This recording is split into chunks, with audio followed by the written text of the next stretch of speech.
if there was a BMDP next year, and you were giving some advice to somebody about how to get the most out of the BMDP, how to get the most value for you, what would your advice be? So I want you to write that on a piece of card. Write down your advice that you would give to somebody on next year's BMDP. For now, I wanted to tell you some background about talent programs. This is not just in Rockwell, but all companies really see the same sort of pattern, the same sort of behaviour, which is to do the way that people engage in a talent program like this. And there's some research around this. There's some research that I've done, research colleagues have done. But if we look at the number of people who are identified as high potentials, thank you. The number of people who are identified as high potentials, what we find is there's a small number, a minority, who really never engage in a talent program. They get nominated as high potentials, they think that's great, they think that that's recognition of how amazing they are, and they don't do any work after that point. So they don't take coaching sessions, they don't do the online learning, they don't engage in the workshops and so on. So this is the minority of people. The majority of people will engage when they have time or when they're reminded. And their engagement will be inconsistent because of the pressure from other work and the pressure from your day job and all the demands and all the deadlines and all the targets and quotas and things that you have. And when they're engaged, they'll get a lot out of the programme, and when they're not, they'll get less out of the programme. And then another minority are people who are consistently highly engaged. So they'll take every coaching session, they'll do all the online learning, they'll make time for that. They'll really invest in networking, they'll get a lot of career visibility, and they'll make progress in whatever that means to them. These are the figures from the 2017 BMDP in Latin America. So what you can see is three sort of downward trends which just about match the sales quota periods. So what that tells us is there's a baseline of people here, 7 out of 20 something, I can't remember the number, who were engaged no matter what else was going on. They're engaged in the program, even though it's coming up to the end of the sales quarter, they'd still find the time to do the work and the networking and so on. And then we have the majority of people who engage, and their engagement drops as they get towards the end of the sales quarter. Why do you think that might be? AOP. Because that's their focus, that's their job, so that's the thing that they dedicate time to. This is the 2018 program, so I think there were 23 or 24 people. So you can see we've got a group who never engaged, we've got a group who engaged consistently, and then again, most people we see this inconsistent pattern of engagement. This is you. What is us? Yes. Yeah, this is you. So what does that tell you?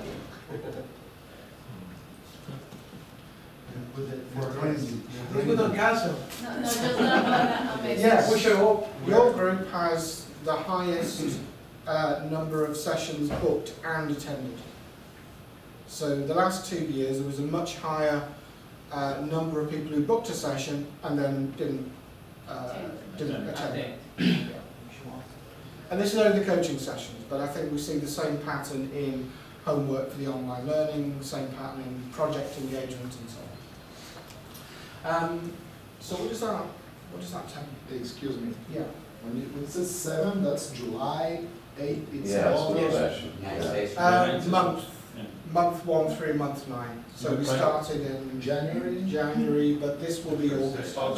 Because it says session attended, and so it's impossible for a Reserved. person to Yeah, attend the session in the exactly. future. Yeah, these haven't happened yet. Okay. This is just because the spreadsheet, This is I- one. because people have booked, somebody has booked Booked, dates but all not the way to the Or end. we are using the DeLorean. Yeah, so we forget that for now. Okay. But for us, this is the most recent, for this group, this is the most recent attendance data. So you see your attendance is very good once you've reserved a session. But what you see is the number of sessions you reserve has dropped off. So again, we see a pool of people who will always arrange a session no matter how busy they are. And we'll see other people who will book a session when they're not busy. And as I've said to many of you in the coaching sessions so far, the problem with that is that next year there'll be another sales quota. And the year after there'll be another sales quota. And the year after there'll be another sales quota. Nothing changes. You think it's so important to close this deal and to win this project and to get this report, or it's not important. You know, when you look back over your career to things you were doing 10 years ago, you don't remember most of what you did and the detail and projects you worked on. They're not important, and they're not the things that get you to where you want to be in your career and your life. Hitting sales target every year isn't going to get you a promotion. Why not? Why is hitting sales target not going to lead to... What do you get paid for? Because that's what you get paid for. That's the baseline. And everybody else is doing it. It doesn't make you stand out. We'll come back to that. So the title of this workshop is Building Your Career Capital. So the reason for that is that you can think of the assets that you've got, that you've collected through your career, as being capital, like a company has to get capital to invest in growth. You can't just decide you're going to change career because you have a lot of commitments, you have bills to pay, you have knowledge to develop. So who's got a company car? Not a BMW. So if Rockwell Bush were a company car, something better. We should claim for that? Yeah. Wow. So, do you take the bus if you have a company car? Because you say, I can't be bothered to drive, I'll take it. Rockwell gives you a laptop, do you use it? Yeah. Gives you sales reporting tools, do you use them? Yeah. Do you take your full vacation allowance? Yes. Yes. Sometimes, if you're not busy. Do you make sure your team uses the tools they're given? Yes. Are you making the most of the BMD? No. So Rockwell has given you a resource that's going to help you in your career development, not just help you hit another sales quota. Because in 5 years, 10 years time, nobody cares about all the sales quotas you did and all the great work you did and all the great projects you delivered. It's forgotten. It only matters that you do things that build up your career capital. That's what matters. That's what gets you development, progress in your career and in your life. Because when I say career, I don't just mean getting a promotion at Rockwell. I mean doing anything that you want to do in the future. Start a business with your family, or move to a different country and change careers completely. Anything at all. So I'm not saying this is about getting a promotion at Rockwell. That's part of it. This is about doing anything that you want to do in your life that means making a change. So I'd like to take another piece of that paper, for the business. I want you to look back over your career, and I want you to think about what is your most valuable skill that has gotten you to where you are today. And I want you to write that down and keep that safe. So what is the skill that you think you are most valuable for? What is the thing that you think you are really good at? And write that down. Have you done? Have you written something down? Wonderful. So, so a company like Rockwell is listed on the stock exchange. It has shares, raises capital by selling shares in the company. So you're all familiar with the idea? Because you're very conscious of the share price. got to do something to raise the share price. So what a company does is when a company wants to make a strategic change, like get into a new market or fund R&D or growth in a different part of the world, it raises money through share capital. And what happens is people buy a small percentage ownership of the company. And those shares change in value because the stock market price goes up and down, things affect the whole stock market and things affect your share price. So what are some of the things that you remember in the last few years that have really affected Rockwell's share price? Possible acquisition from our competitors. So the Emerson takeover that pushed the share price up. Yes. And then when you refused the takeover, then your shareholders demand the same return. They want you to do something to get so they can make the same profit. So you did things like you launched a joint venture, an oil and gas joint venture. Sensia. Yeah. What other things have you done to try and push the share price back?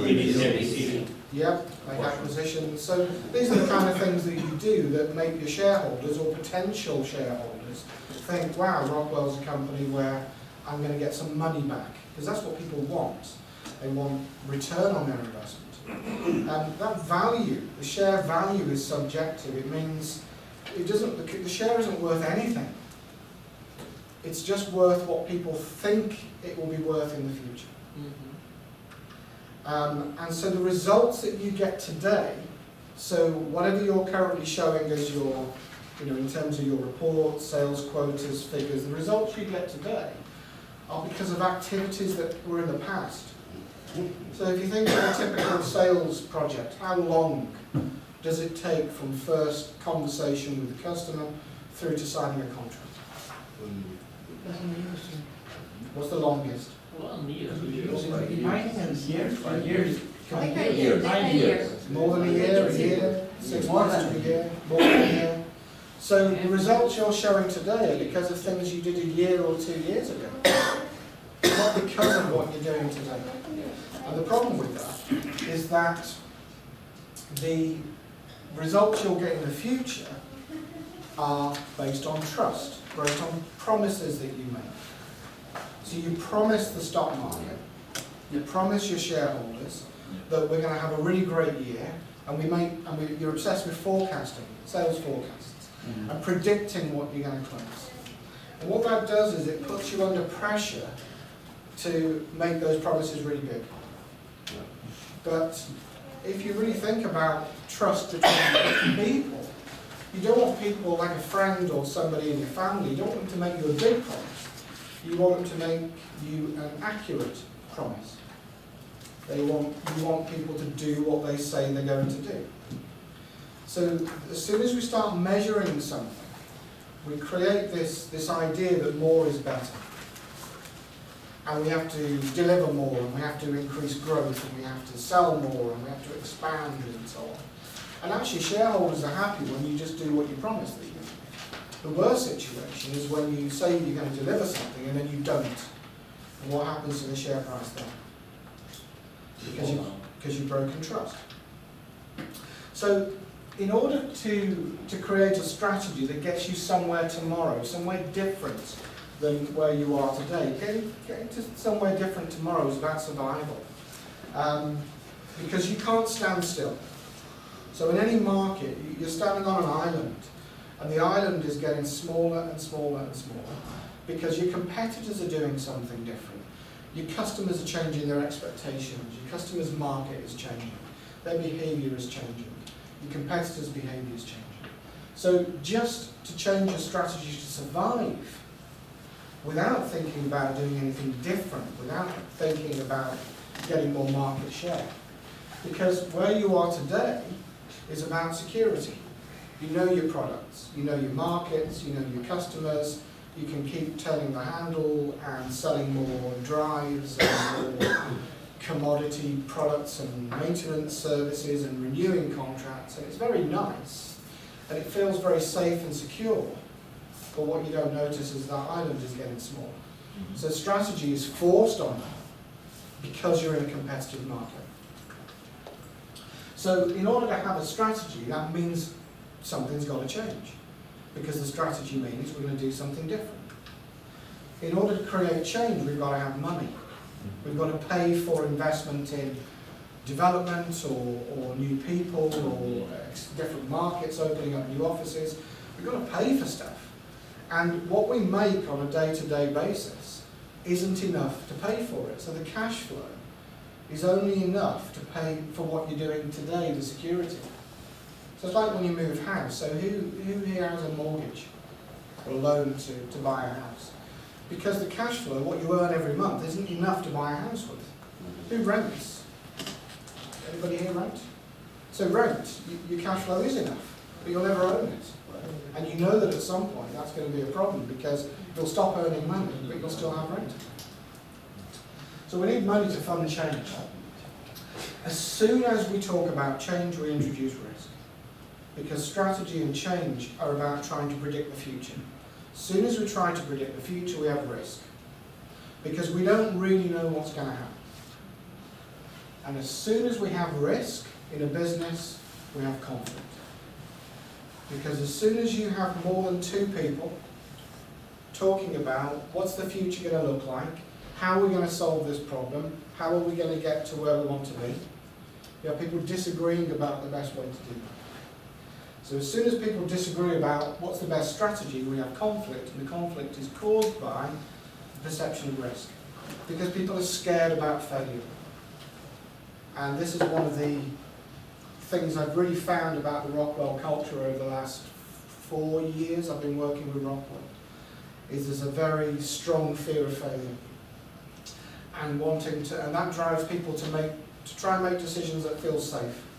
The problem with decisions that feel safe, and the problem with people doing what they know how to do, and saying, oh, we've already solved this, we know how to solve this problem, we know what to do. The point is you don't know what to do, because this is a new situation. And so that conflict creates different opinions, different strategies, different ideas about how you're going to solve the problem, how you're going to drive growth. So have you experienced this? Have you had meetings where you've talked about planning for next year? And you've had different people having opinions about the best way to get to the future, to guarantee the survival for the future? And do you see how that conflict is driven by fear of failure? Because everyone wants it to be right, everyone wants to get it right, to do the right thing. We need the right strategy, we need the best strategy, we need good ideas. And that is actually, that stops innovation. Because what it does is it makes you do things that you already know how to do. And that's about security and today. It doesn't get you over here. So, if we think about how we apply this to your career category, you need to develop trust. You need to have people around you who can rely on you, who count on you. You say you'll deliver something, you deliver it. You say the deal is going to close, it closes. And so you build trust, very simple, by doing the things that you say you do. Trust is what gives you investment. Because if you think about the people you work with, you have partners, you have external distributors and integrators, you have your boss, you have many other bosses, and these are all people who are investing in your career capital. You're making promises, and they're giving you resources, they're giving you time, they're giving you knowledge. What kind of things do people in Rockwell give you that enable you to do your job or enable you to do more? What kind of things do people give you? Training. Training? Training, Yeah. Tools, training. New projects, tools, resources, more people in your team to deliver a target. More responsibility, so you can have an opportunity to show that you can do more. Delegation. Than your current job. Delegation. Autonomy. Autonomy, so people to delegate to. So these are ways that you attract investment. Investment then funds growth. So that investment in your career capital allows you to, for example, take on new responsibility, take on new projects, set time aside for something like the BMVP to work on your own development. And growth gets results, and results drive trust. Because results are where you say, I did what I promised. I delivered what I said I would.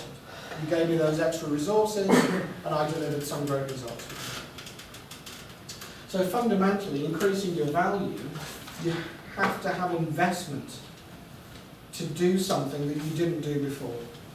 The investment allows you to grow, and growth allows you to get more or different results. Those results feed back into trust, and so on. So value takes a long time to build, and your past performance doesn't guarantee your future results. If you think of the results you got in a job 10 years ago, that was a different job. It doesn't guarantee you can do this job today. It doesn't guarantee you can do the job you'll be doing in a year's time or 5 years' time. And value can be destroyed overnight. Anybody remember what happened to Volkswagen? So their share price, very happy, around about $170. The Environmental Protection Agency announced fines. And everybody thought, it's okay, it's just a fine. And then the share price dropped when they stopped selling diesel cars. So you can see the investors didn't care about the fine. They didn't care about the cheating. They cared about stopping the sales. And then the share price went along, and then it dropped again when Volkswagen admitted the scale of the problem, 11 million cars worldwide that have the software. So they're under pressure. So they've got to, in a competitive market, they've got to deliver cars that are efficient and also have great performance, because the driver, especially fleet and company car drivers, don't really care about efficiency, but you care about performance. You can't have both. Well, Volkswagen found a way to have both, depending on whether the car is in the test centre or whether the car is out on the road. So the car's software knew when it was being tested and changed the fuel mixture of the engine to make it run more efficiently, but then the power was lower. Very neat technical solution to a problem, but one that the shareholders didn't like. And so the share price dropped again, and it bumped along here, and then the chief executive resigned on the 23rd, 5 days. 5 days for the chief executive's career to be over. And you might say, well, that's just a very short time period. What if we need to look at the share price over a longer period of time. So this is Volkswagen's share price from 98 to 2009. 2008, it peaked here about 120. So it crossed 100 for the first time. 2016, when the share price dropped, was back at 100.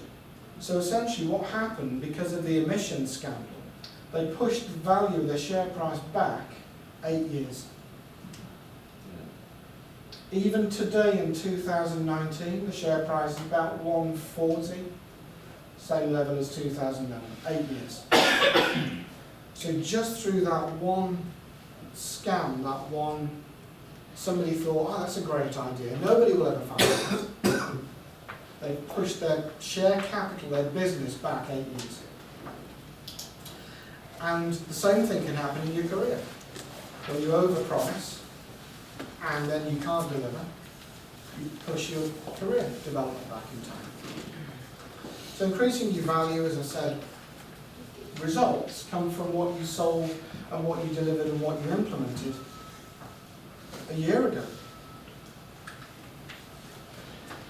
And just selling or just delivering or just implementing, whether your job is sales or manufacturing or projects, isn't enough.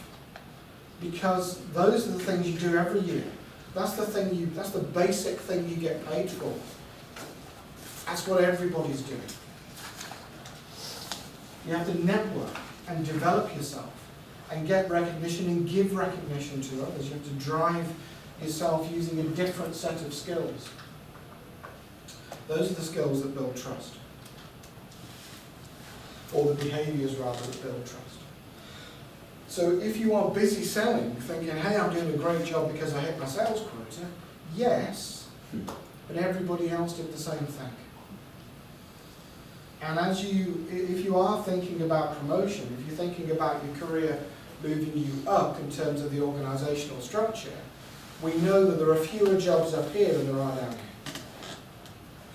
And so we know that as you develop your career, the environment gets competitive. And that means some of you in this room are colleagues and competitors.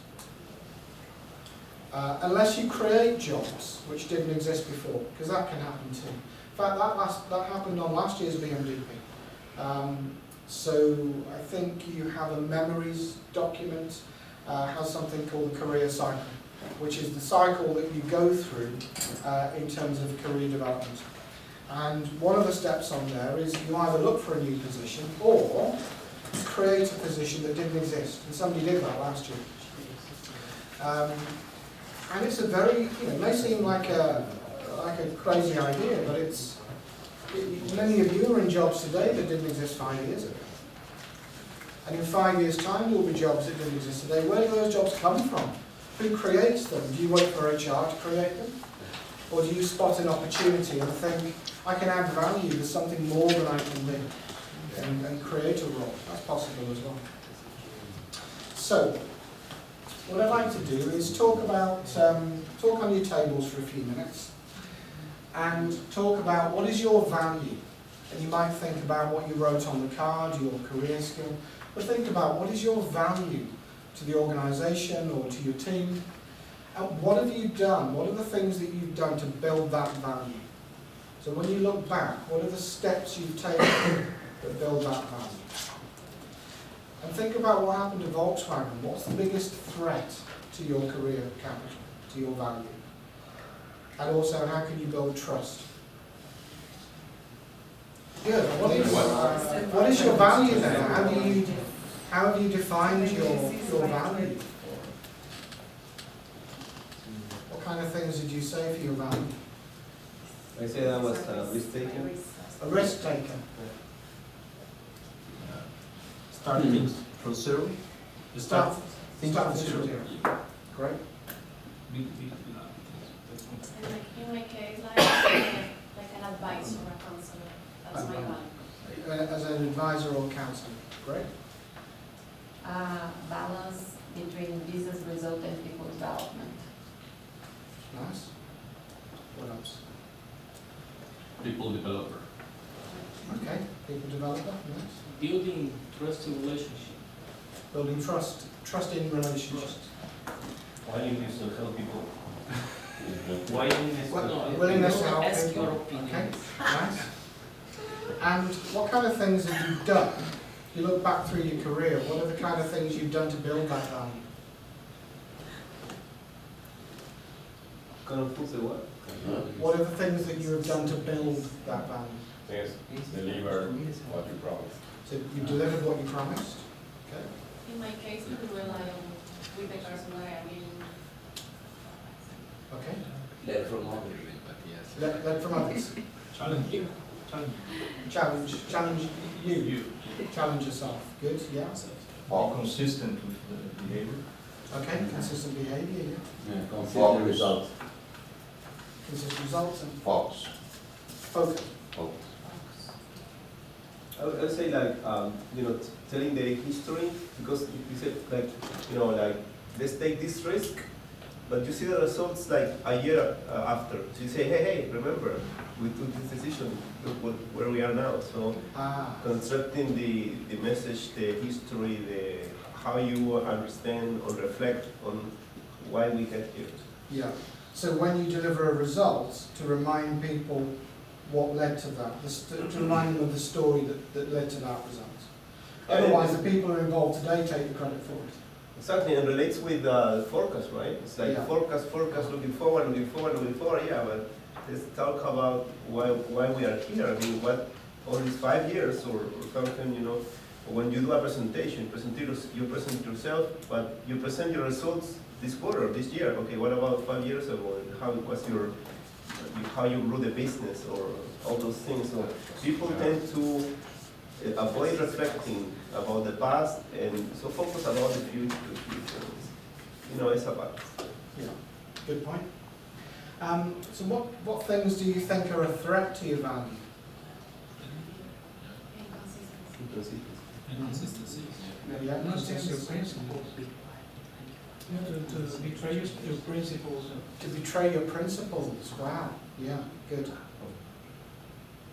What else? To become an arrogant person on the same value that you highlight, you know, Okay. it becomes an enemy. So to become arrogant, good. What else? Not being able to say no, because you can prove something to everybody, and then everybody can come to you, or a lot of people, and at some point you're gonna be given, or at some point you can't support everyone. Yeah, you're right. You can't support everyone, and this is a problem I see a lot with people who deal with customers, external customers. They say the customer is the most important person, and that's not true.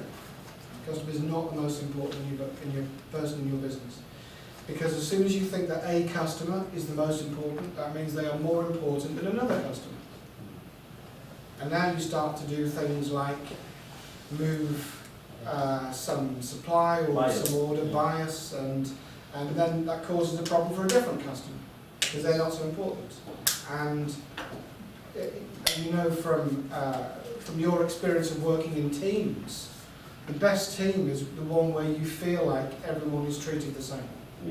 There's no bias, there's no favourites. You feel like everyone supports each other, works together, everyone is equal. And so we have to treat our customers like they're equal.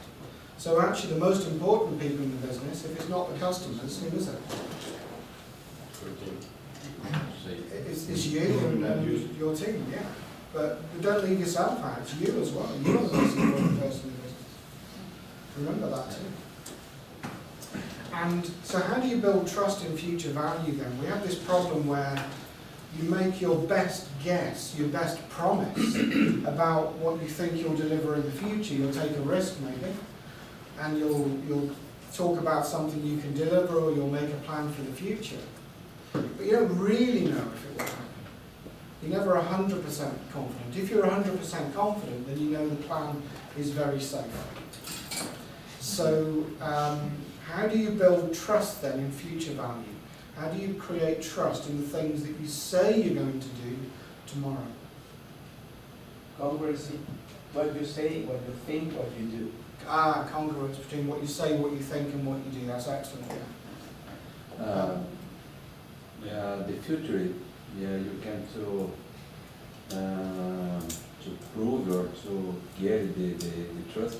If you keep it in the present, you'll consistently result. If you're not keeping the present, you don't have the future in the company. Just as we do business strategies, I think sometimes we, as I hear the group, it was hard for us to say that we are individually, we are the one of the most important person for ourselves. I think in the same way, we do a lot of strategies for our business, for our people, for everybody. But we, and I'm thinking to myself, sometimes we fear or we are uncomfortable making a strategy for ourselves. Yeah. So just by putting a strategy, trying to envision what's the next future, and start working on the gaps and in the something that I think we do a little too little for ourselves. We invest, we do low investments in that regard. So not enough investment for yourselves. It's a good point, because if you're saying that you have value, then that value is only important, it's only valuable when you are doing something with it. You can have a skill or you can have knowledge, but unless you're using it to get some result, it can have no value. So with the share price only has a value because people are buying it. It doesn't have a value by itself. It has no value at all. It only has a value because somebody is selling it and somebody else is buying it. And they are selling and buying with the idea that there's some future promise, some future reality will come true, and it will be a good investment. Like the tulips. Like the tulips. Like the In tulips. Netherlands. Yes. Yes, that's right. That was the price of tulip bulbs in the Netherlands was one of the more valuable than gold, I think, at one point. So, because people believe, people trust in what will happen in the future because you've been consistent in the past. And actually, from a psychological point of view, it doesn't matter what you're consistent with. Just be consistent with everything. If you say you'll call somebody at 5 o'clock on Friday, just call them. Even if you have nothing to tell them.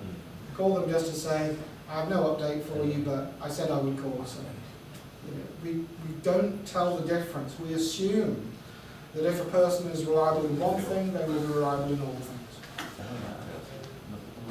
So, in order for you to get from where you are today, in your career, in your life, to where you want to get to tomorrow, you always have this gap that you have to cross. You always have this risk that you have to take. You don't really know how it's going to turn out. And more than that, you need some sort of investment to get there.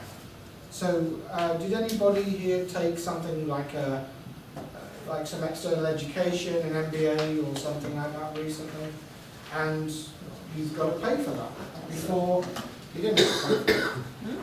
You don't pay for it? You do pay for it. You pay for it. So you pay for it at the start, and then you do the course, and then you get the qualification if you did the work, and then it has some impact maybe on your career. In how long did it take to do your MBA?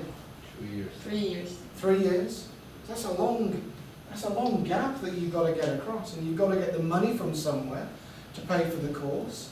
If you feel like you want to start a business with your family, maybe, I don't know, open a restaurant, let's say, with your family. You've got to buy the place, you've got to invest, you've got to have marketing, you've got to do all of this before you start earning any money.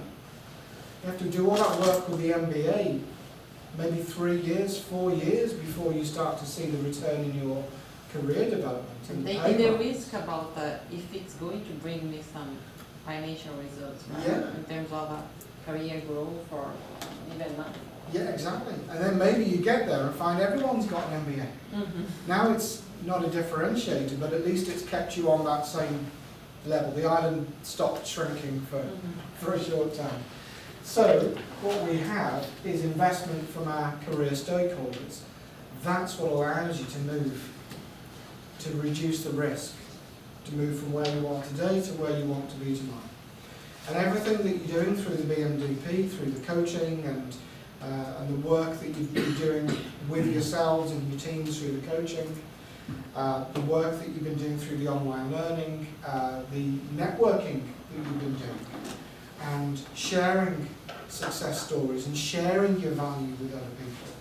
This is what allows stakeholders, shareholders to see that you are a good risk for the future, a good investment for the future. Because they will invest time and resources and attention in you because they think it will give them a return in the future. When you buy shares in a company, it's because you think you'll make a profit. It's not because you like the company, because you think you will make a profit. And stakeholders, shareholders will invest in your career because they think they will make a profit. Not a financial profit, but a profit in terms of legacy, a profit in terms of building a team that they know they can trust, people they know they can rely on to take a bigger challenge or a bigger risk or to do a tougher job. So the people who are investing in your career are gambling on you. I've talked in the coaching sessions to many of you about delegation.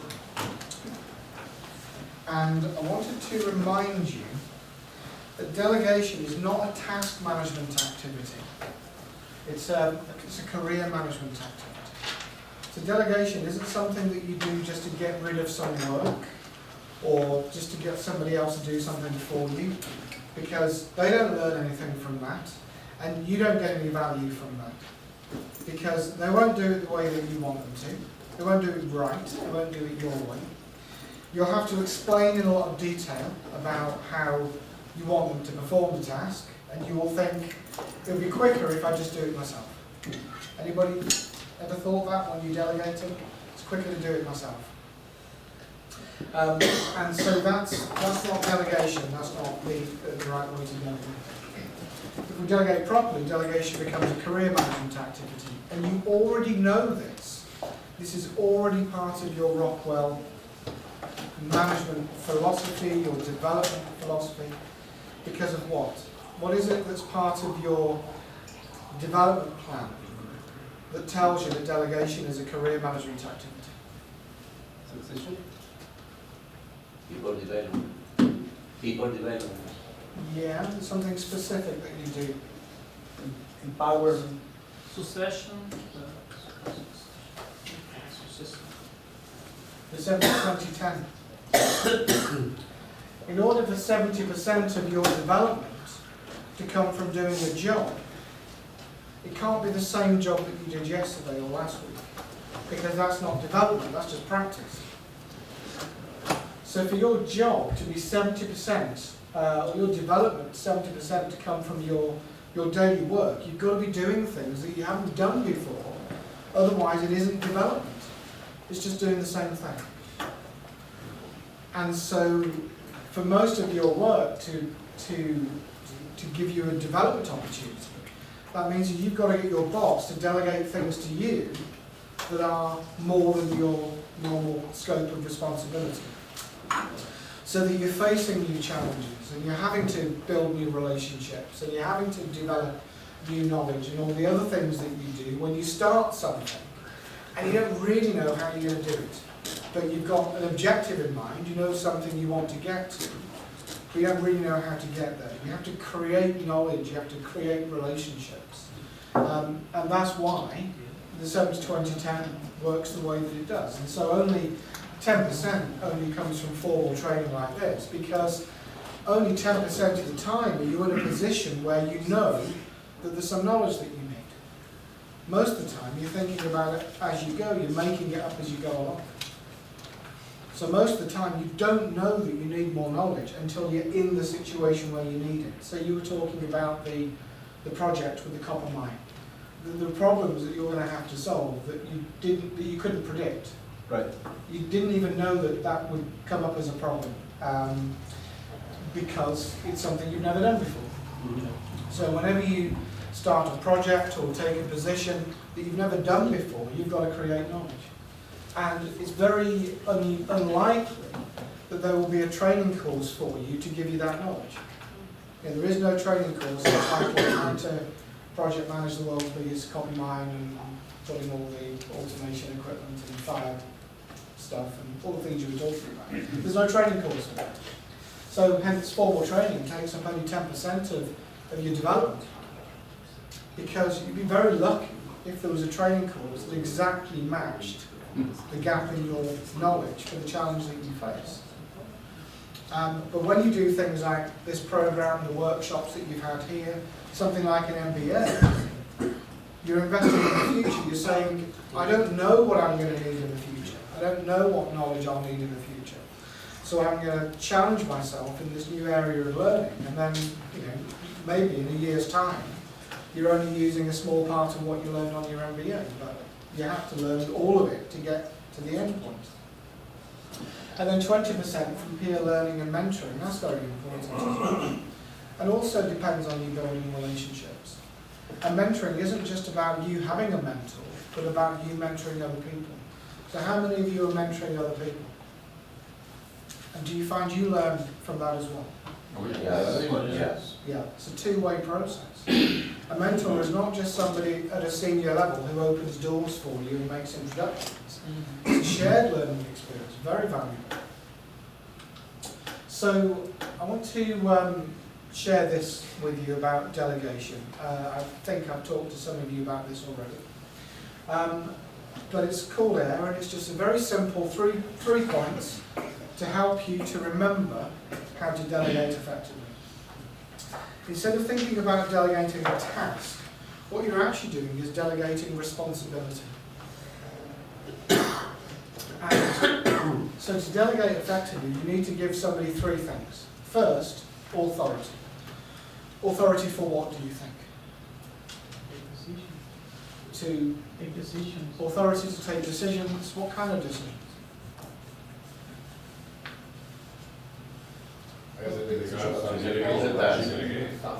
The ones Conclude that, the task. Yeah.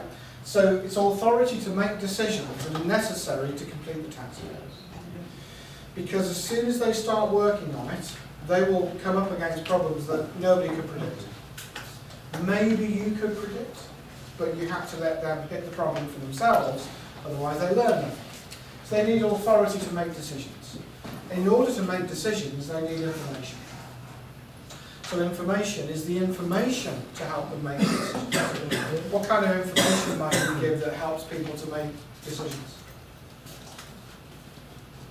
The target for the task. Target for the task, yeah. The background of So the background of the task, yeah. Context, KPIs. Yeah, context, KPIs. What about contacts, relationships, people that they might need to call on? Where to find resources, that kind of thing. So this is all part of information. Result is the outcome, is the end result, the objective. So if you can define what the end result looks like and be very specific about that, then you can give somebody the authority and the information, and they will figure out how to get there. So it's like navigating. It's like navigating anywhere where you came here for the first time. You know the end result, you know the address. But you don't know how you're going to get there, so if you hired a car, you figured it out, you looked at a map or use Google Maps, or you delegate it to a taxi driver. But what you don't do is delegate to the taxi driver and then keep telling the taxi driver which way to go. So that person's got the authority, you give them the result, the authority, the information. This is where I want you to get to, and this is what you need in order to get there. What you're not saying is, this is how I want you to get there. Because as soon as you get into giving step-by-step instructions, that's not delegation. You're treating them as like a robot.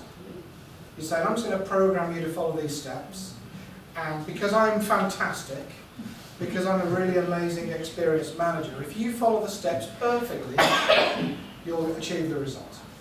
And if they don't achieve the result, then the only possible reason for that would be what? follow bad steps. They didn't follow the instructions, they didn't listen. Be quicker if you just did it yourself. Because if you're an expert, the steps you give must be perfect.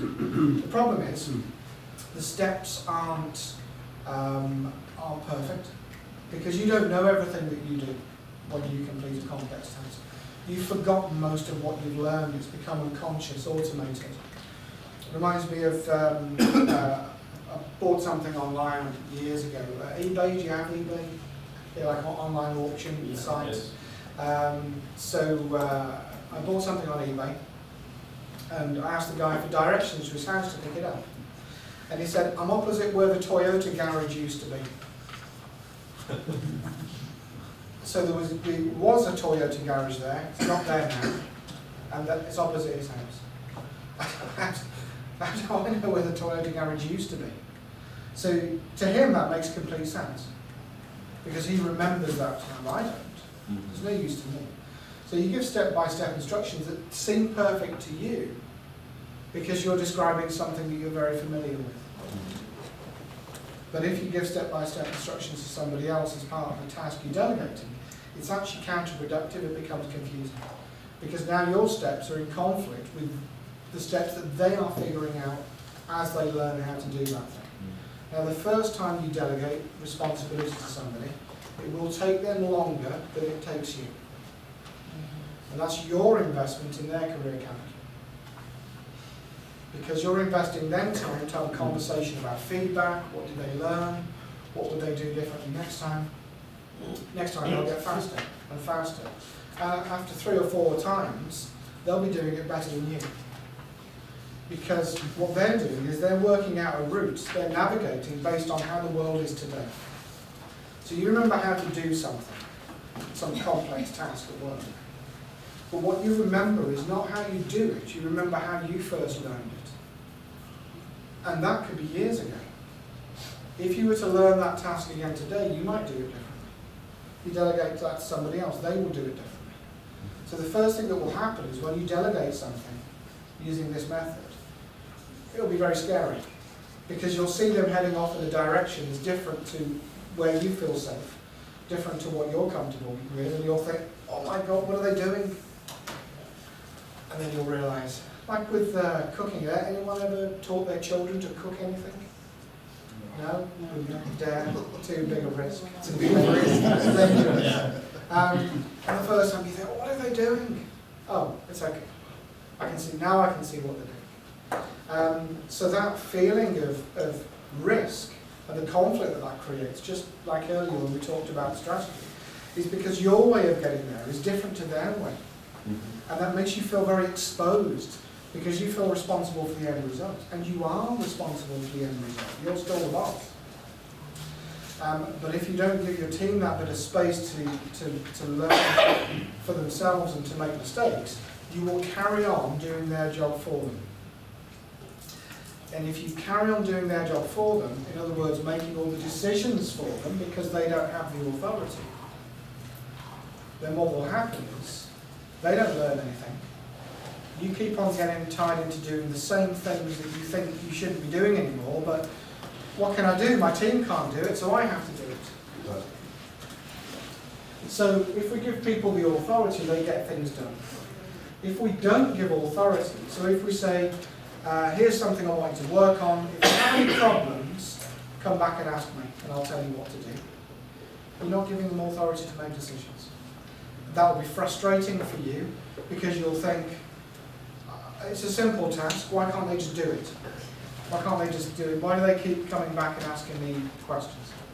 And it'll be frustrating for them, because they'll feel constrained. They feel like they can't really do what they think is best. If we give people the information to make those decisions, they will make informed decisions. Might not be the same decision as you, that depends on the information they were given. Somebody said to me, they made a decision to do with a sales project. So a sales guy came to talk to them about a problem with a customer project. Gave them some information, they made a decision. And then afterwards they found it was the wrong decision.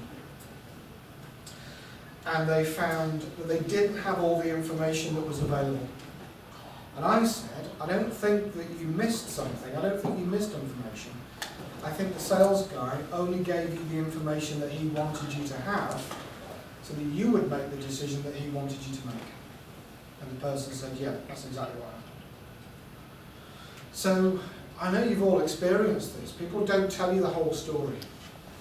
People only tell you the bits they want you to know so that you will do what they want you to do.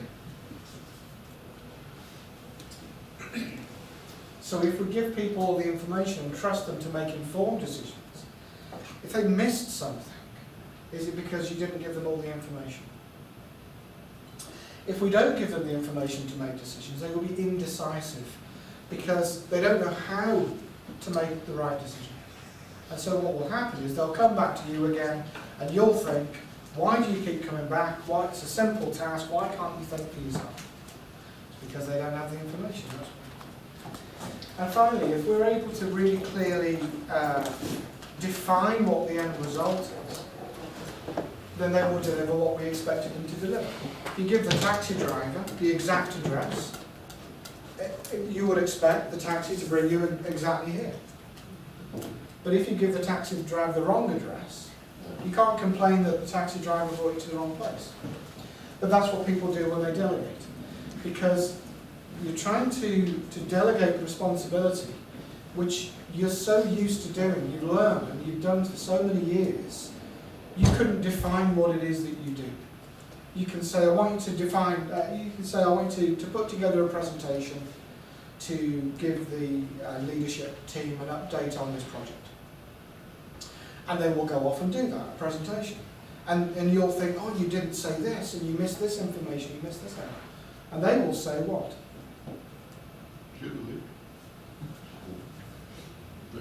me the information or do it yourself. Give it me information or do it yourself, yeah. They'll say, well, you didn't tell me to put that in the presentation. And you'll say, well, you should have known. No, they shouldn't have known. Just like the taxi driver shouldn't know where you want to go. You have to tell them.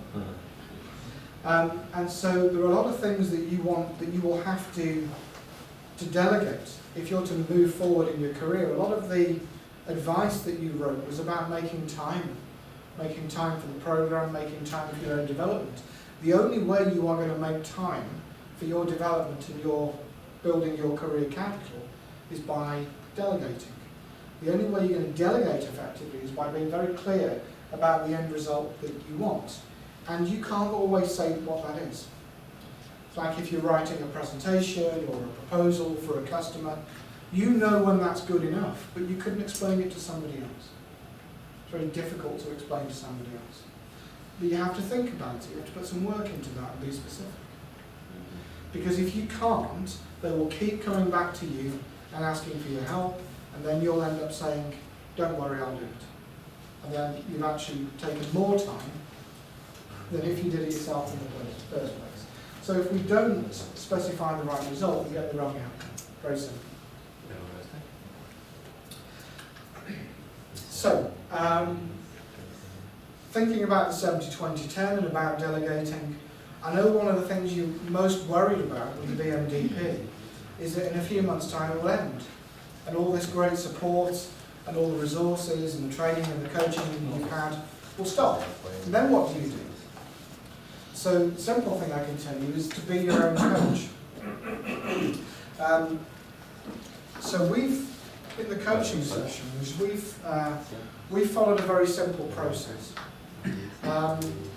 And when you get to the end of a session or maybe the end of the program and you look back, you'll start to see how this process works. So I'm going to explain it to you now, and then you can actually be your own coach, and you can then coach your teams and be more effective in supporting their development as well. So there's something in learning and teaching called the learning cycle. It's called the experiential learning cycle, meaning that we learn by doing, we learn through action, or we learn by interacting with the world and then seeing the result of that interaction. We don't learn just by thinking about something. And there are 4 stages to the learning cycle. So we have an experience, that means we touch something, we see something, we hear something. Something happens in the world that we experience through our senses. We then stop and think about what just happened. We reflect on it. We think, oh, that was interesting. I didn't expect that.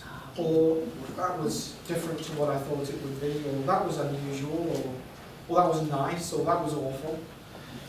And from that reflection, we come up with an idea, a theory about why we experienced what we did. And that's the concept stage.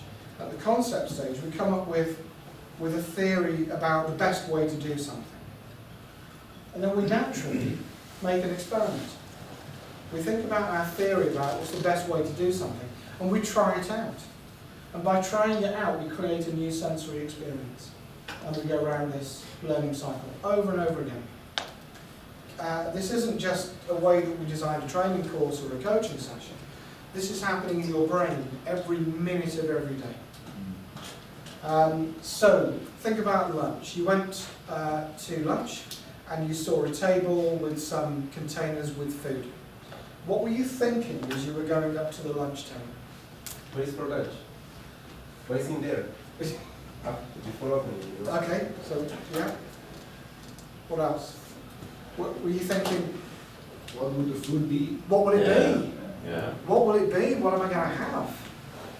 So then you got in front of the containers and you saw there was what? Salad, bread, salmon, some pasta, some vegetables. And then what did you do? Yes, you made a decision. There's only one thing that you can have, so you have that. So, it wasn't like, if there's a big buffet, there's a choice of lots of different things. It's very different, but here, it was just one main choice. So you sat down, you started eating it. Did you like it? Yes. Did anybody not like it? It was okay? Did anybody pick something like maybe some vegetables that you thought, oh, they were a bit hard, or not so nice as they looked, or something? We have an experience. And then afterwards, we think, well, what do? Do you carry on eating? Or did anybody go back and get some more? Yeah, we went and got some more. Excellent. So we think, in theory, we thought, oh, the salmon was nice, or the pasta was nice. Are we going to have some more? And even over lunch, you learn something. You learn something that might seem unimportant, it might seem trivial. And probably by tomorrow you'll have forgotten it. But after you've been here for a week, you've had lunch here 5 times by the end of the week. So you already know what to expect. You already know what to do. You walk up to it's in the same place every day? Yeah. So you go to the same place. You form a concept. You think, that's where lunch will be every day. Lunch will be the same kind of thing every day. You form a theory. And then you go and test your theory out. So if one day you went up there and you opened the containers and they were empty, how would you feel? Hungry. Frustrated. Frustrated, confused. What would you think? What would you think? No more lunch. If you open the containers and they're empty, what would you think? You think, oh my God, the staff didn't do their job, we must find somebody, punish them in traditional Rockwell fashion. We must find out whose fault it is. Get the chief exec on the phone. You'd be confused. You'd be confused. It would be not normal. It would be a surprise. It would be a learning. So, what you can do to be your own coach is very simple. When something happens that is new, or something unexpected happens, or something where you're in a situation that you want to learn from, think about your experience, about what happened, how you felt, what you said to yourself, what you saw, what you heard. And afterwards, this is the most important part. This is the most important part because it's the thing that most people don't do. It's interesting that some of you mentioned it on your advice cards. Take time out to think about what happened. Only has to be a couple of minutes. Take time out to think, what happened there? What we normally do is we do something, like let's say it's giving a presentation. You get to the end of the presentation, and the first thing you do is judge it. You say it was good or it was bad. Yeah. But you don't learn anything from it. You don't say what happened, why did it happen, what can I do differently next time. You just say it's good or bad. And if it was good, you learn nothing, do the same again. And if it was bad, what do you do? If you think, oh, that presentation was really bad, what do you do? You might think how you can improve it. Yeah. So you only improve based on what you think is a mistake. Do any of you ever ask the audience what they think? Because what you think of your presentation doesn't matter. Nobody cares what you think. Because you're not the audience, you're not presenting for you. You're presenting for them. So ask them what they think. And if you ask them, is it good or bad? They'll say, it was good, because they're nice. They're nice and friendly. It's not very helpful. And actually, good and bad is just judging it. You don't learn anything from judging. You learn from comparing. So think, did I get the result I intended? So think about a typical presentation that you do at work. What is the objective of that presentation? Does somebody say one? To deliver a message. To who? Stakeholders. So to deliver a message to some stakeholders, let's say. So what is our test that that was an effective presentation? That the message was understood by the stakeholders. Yes, the message was received and understood. Not that you felt great, Not that you put a video in and you think, wow, I was an amazing presenter today. Nobody cares about that. Did the message get across? That's the test. Yes or no? And if not, what stopped it? And if yes, what question? It's so easy to focus only on negative feedback. If the message didn't get across, why not? But if the message did get across, what's the question we want to ask? What I did. How did I do that? How did I make that happen? How can I make that happen more effectively next time? That's a much better question than what did I do wrong? But the reflection is neutral. It isn't what did I do, what was good, what was bad. It's what happened. And then the concept, the theories, methods, why did it happen? So the message got across, let's say. Why did it get across? You might ask somebody in the audience, they'll say, and they might say, oh, you put up a chart that was really interesting, it really helped me to understand the data. I don't know. So what did you learn from that? Then you got the interest. You got their interest, there was something visual that they could easily understand. Let's say they didn't get the message. And you think, okay, what stopped them from getting the message? What did I do that got in the way of the message? And you look back over your slides and you think, yeah, actually, I spent a lot of time giving them background and they probably got confused by that. I should have just come straight to the point right at the first slide. So then you can change something for next time. When you come up with an idea of what works and what doesn't work for that particular outcome, Microsoft is out to get us. You form a theory, you want to test it out. You think, right, next time, I'm going to try putting that slide right at the beginning. I'm going to put that chart right at the very beginning, first slide. I'm going to state my objective right at the beginning. Or I'm going to make it interactive, or I'm going to do something different. But if we do something different, we have a different experience. We get a different response from the audience. Now we've got to reflect on that different experience. Figure out why that happened. Try something different. So the important things for you, in terms of being your own coach, are taking time to reflect. It's very helpful if you write down your reflections as well. Because what you will tend to do is if you only think about it, you will tend to be biased. And you'll tend to think only what went wrong or what went right. And what you've got to focus on is, did I get to the end result? How do I know that? How do I know I achieved my objective? That's the test. So once you've reflected, you'll naturally come up with some ideas about what you can do differently next time. So the second thing that's really important for you to do to be your own coach is to put yourself into situations where you can experiment.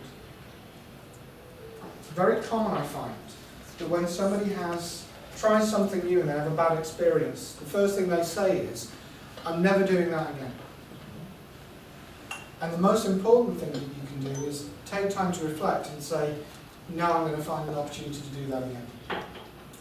Because you are not the only factor in the outcome of the presentation.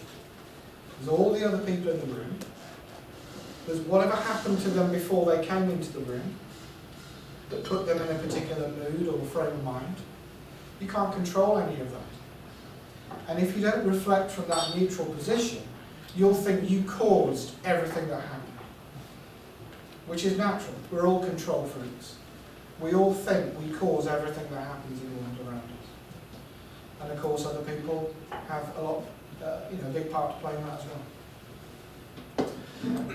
well. And when you are coaching your teams, you're giving them new experiences through delegation. You're giving them new things to do, new challenges. Make sure you give them time to reflect. What do you think might be the most important question? If you delegate something and you think it's going to be a real challenge to somebody, they're going to have to learn and figure things out and solve problems in order to get to the result. When you take time afterwards with them to reflect on their experience, what do you think is the most important question that you can ask them? What did you learn? what did you learn? What will happen if you say to them what went well? Sorry, say again? What do you think will happen if you ask them what went well, what was good? What would happen?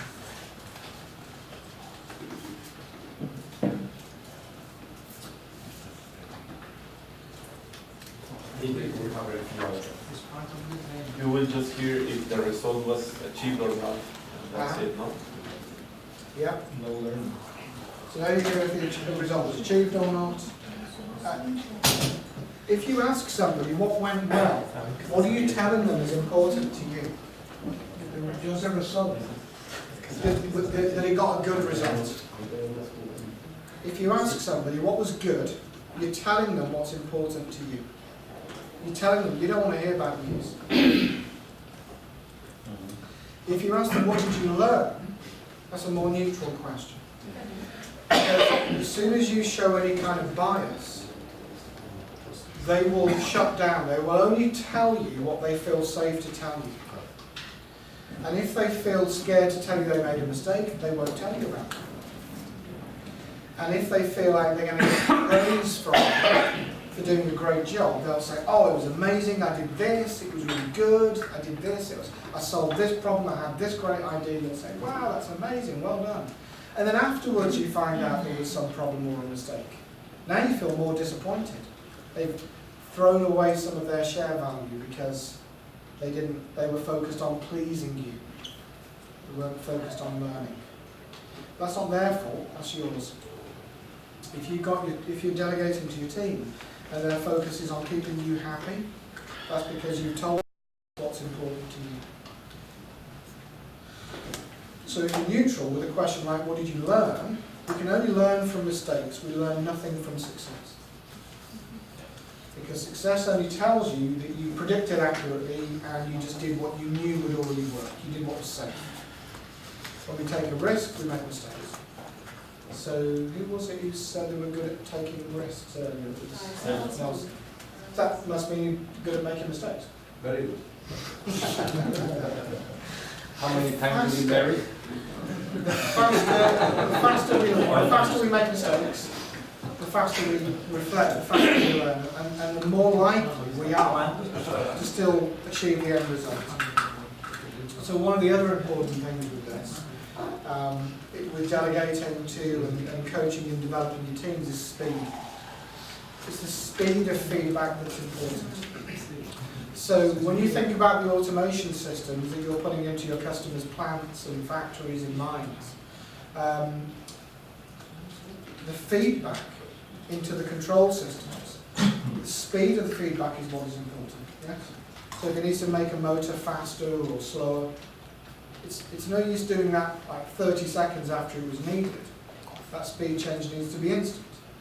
So the feedback needs to be not instant but fast. So that we are all, as human beings, we are all built as servo mechanisms. You all know what a servo mechanism is? Yes. It's the basic electromechanical system that drives all of your products.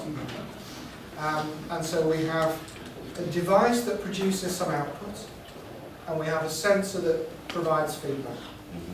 And we make a comparison between the two, and the comparison allows us to adjust the feedback, adjust the output so we get the right feedback. Very simple.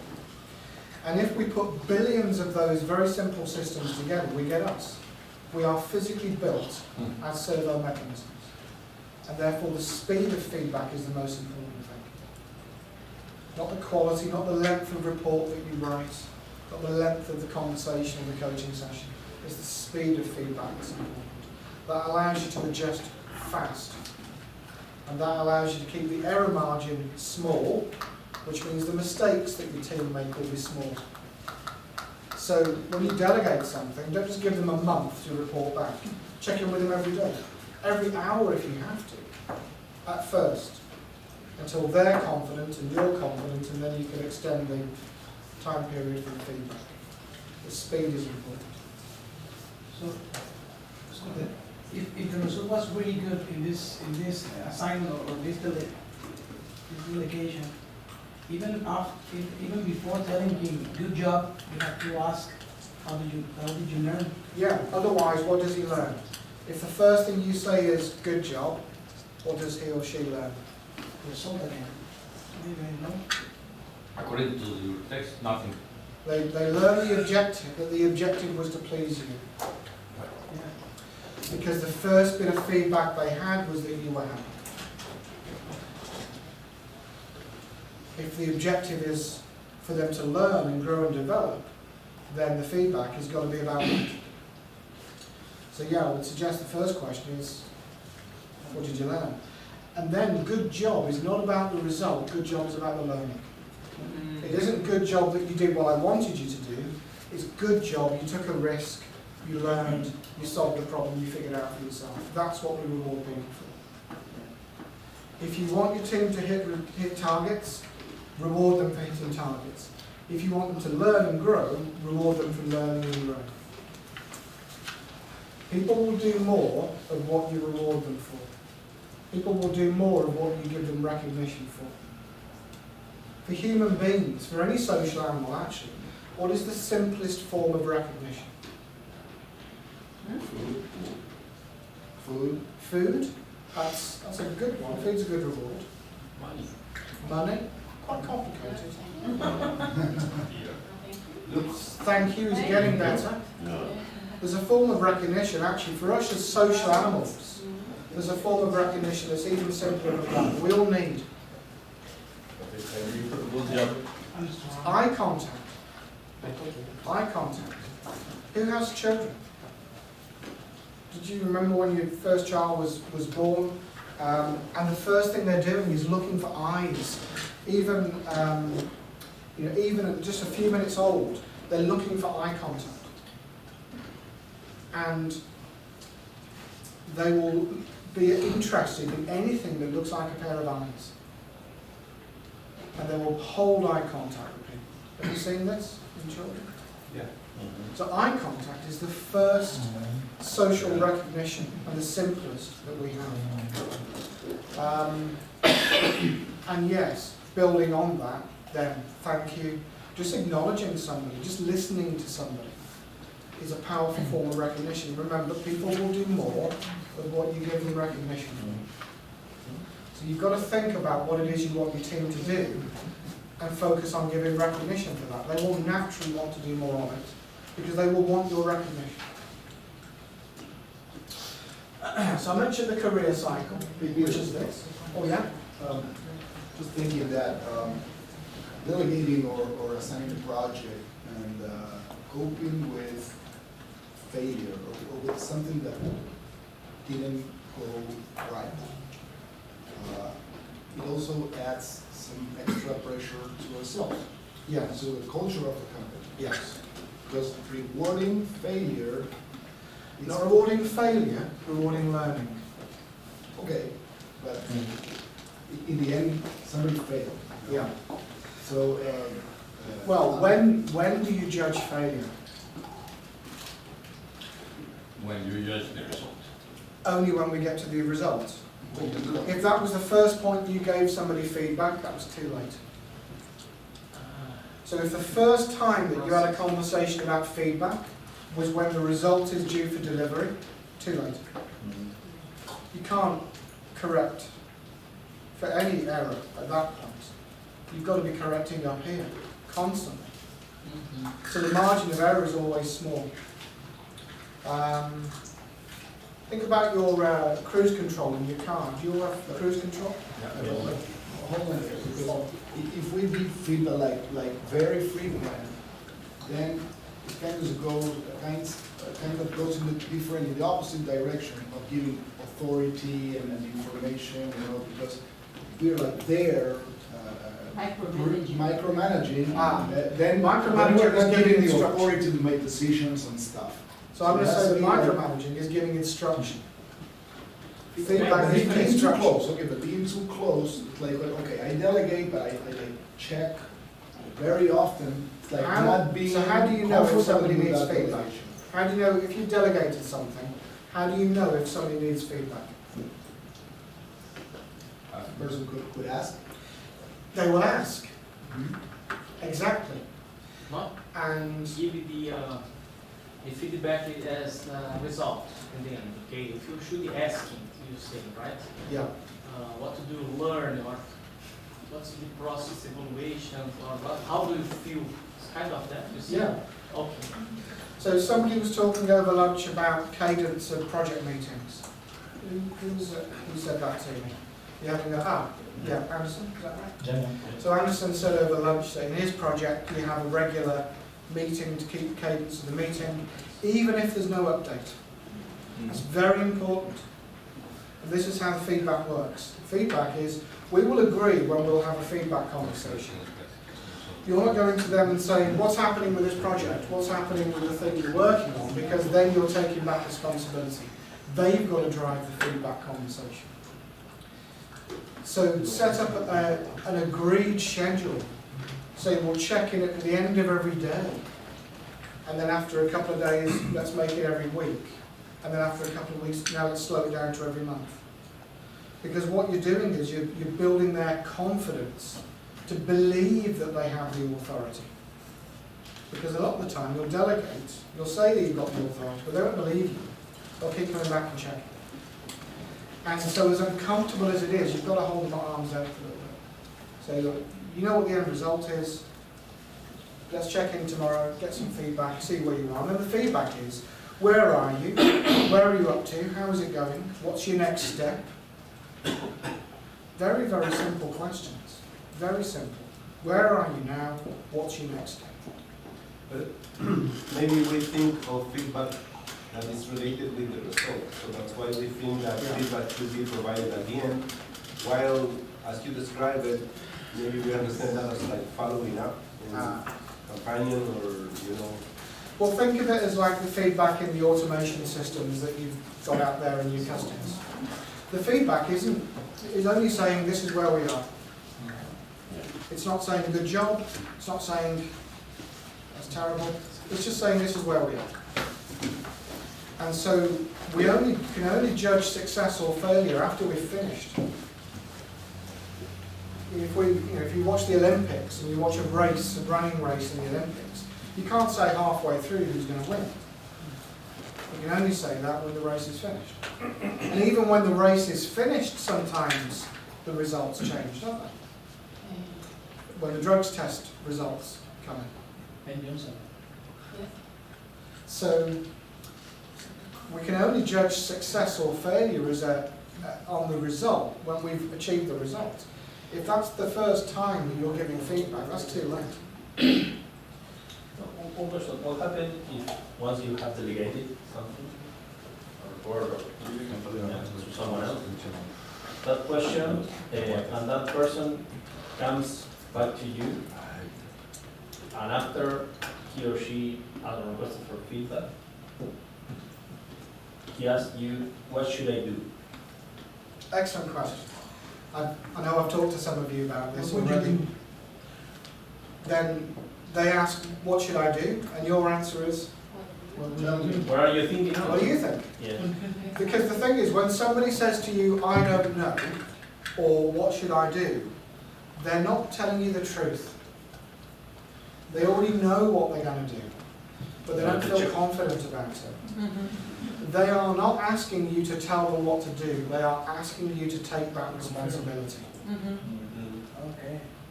I had exactly this situation. Like, the guy was always complaining, like pushing for everywhere. I said, this is not working, this is not good, etc. And when we were discussing about how to do something, how to produce something, he said like, but it's not working, it's not working, it's not. I said, I know it's not working, that's why we are talking. So the discussion here is how to make it work. So I'd like to hear ideas. And it was like a big silence, because when we are giving them back the responsibility that they required to have, right? Because I want to have this position, I want to. Because if you're always taking back responsibility by taking back the thinking and the decision making, you will lose a lot of time.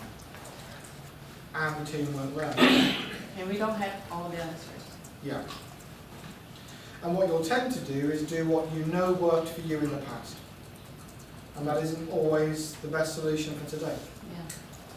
So yeah, when you, it's a good point. When somebody says, what should I do? Or I don't know what to do, they do know. They do have an idea at least an idea. And one thing you can do is get them to play out their idea. They can say, well, I think I could do this. And you could say, well, what would happen next? If you did that, where would that take you to? And get them to walk it through. Get them to describe the journey that they think they will take. And if you hear anything that scares you, because you think that's a really bad idea, just keep on getting them to explore it. Keep on getting them to walk it through. And it might take a while, but they'll hit the point where they realise that wasn't the best choice. They also might be missing some factual information. In that case, you could fill that fact, that bit of information in. But the more work you get them to do, yes, it takes longer the first time you do it. But they will get faster because they will get used to taking more responsibility. And the more responsibility they're comfortable with, the less time it takes for you to produce the results that you are responsible for. Keep feedback. Another important thing to do, I think, is to develop methods of getting feedback from your team. You can know if things are on track. Don't just rely on the KPIs you give them. Don't just rely on things like sales quotas. That's too big a measure. It doesn't tell you what's happening today. If you think your sales figures every quarter, they all feed up and end up in shareholder reports. So for the shareholders, once a quarter is fine, that's all they need to know. But for you running your team, that's not enough for you to keep things on track on a day-by-day basis. You've got to work out more efficient measurements. Has anyone done that so far? I know I've talked to some of you about this in the coaching. But have any of you worked out other ways of measuring your team on a daily basis? I didn't get that. What you said? Ways of measuring what your team are doing on a day-by-day basis. Who's worked out different ways of measuring your team's performance or your team's behaviour? I know somebody's done it. No? Not on a daily basis. Like my Daily, too frequent. Daily as in, you know what's going on.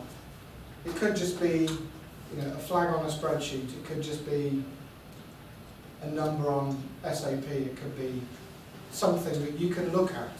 You're not having to wait 3 months before you find out what's going on. I'll do it once a month. Once a month. Well, that's better than once a quarter. Once a week. Once a week. Bi-weekly. Okay, great. Bi-weekly. So once a week, if things don't happen that fast, then once a week, once a month is okay. If something is changing very fast, once a week isn't enough.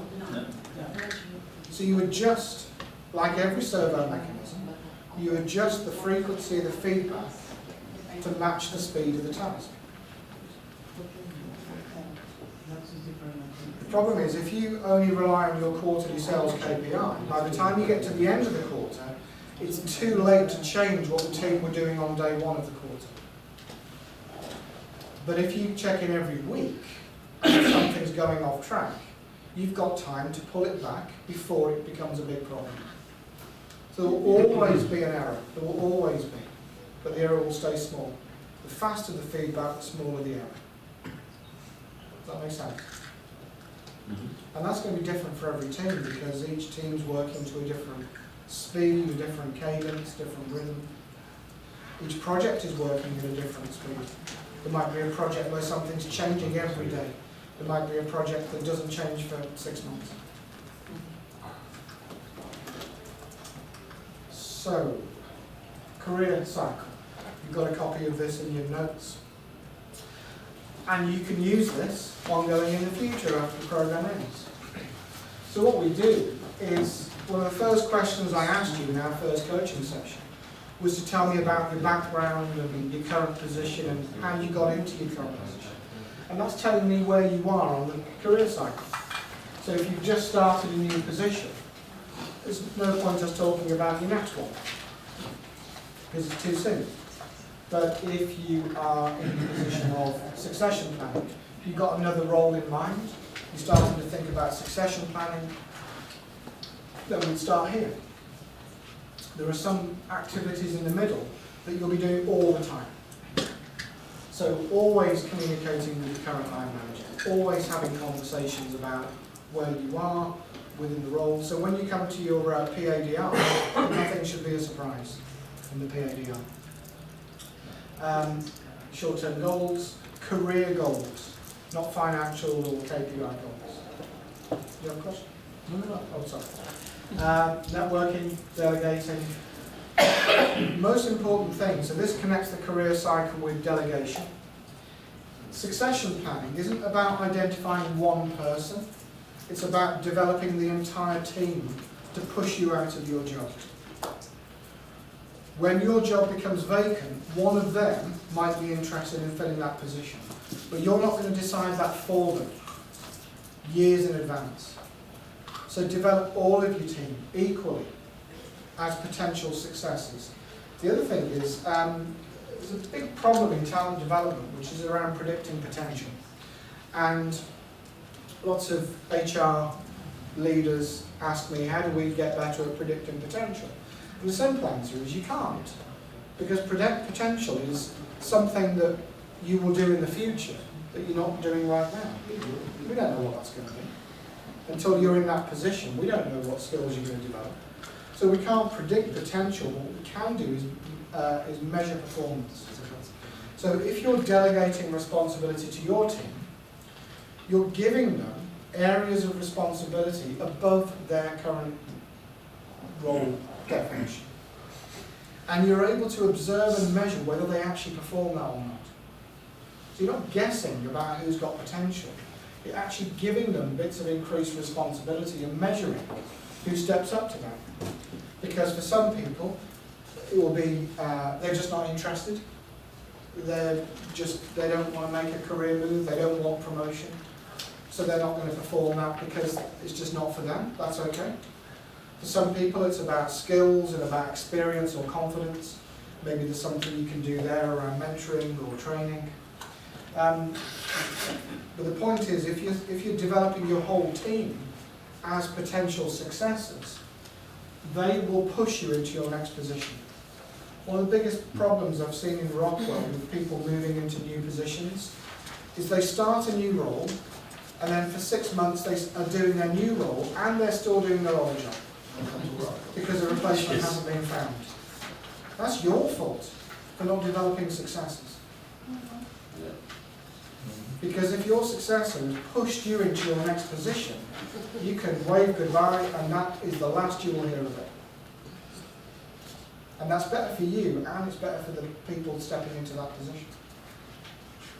So focusing on developing successors through developing, delegating is a career. I don't know how to make this question or so that we can discuss it. I don't think there's a specific answer, but in terms of succession,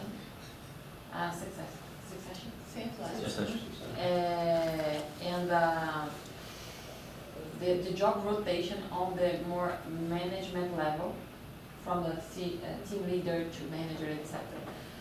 What is healthy? I mean, because too many changes make people a little bit lost or afraid, and to stay too much as the same role is bad for the person, is bad for the team. So I don't know what's the cadence, what is healthy, what is not, depending on the position. I don't know how to discuss that topic. I think depends too much on the position. Has anybody got an idea, an answer? Very good time. It depends the position, depends the people, depends the company. Yeah. So it depends. How would you know? How would you know what was right or what was suited? What would be an example of something that you could delegate? As a method of succession planning, delegation, observing performance. What would be an example of something that you do as a manager and you could delegate? Your forecast call. Forecast call. Excellent. And would you always get the same person to do the forecast call? No. What could you do? Rotate it. Rotate it. What about running a team meeting? Get somebody different to chair the team meeting.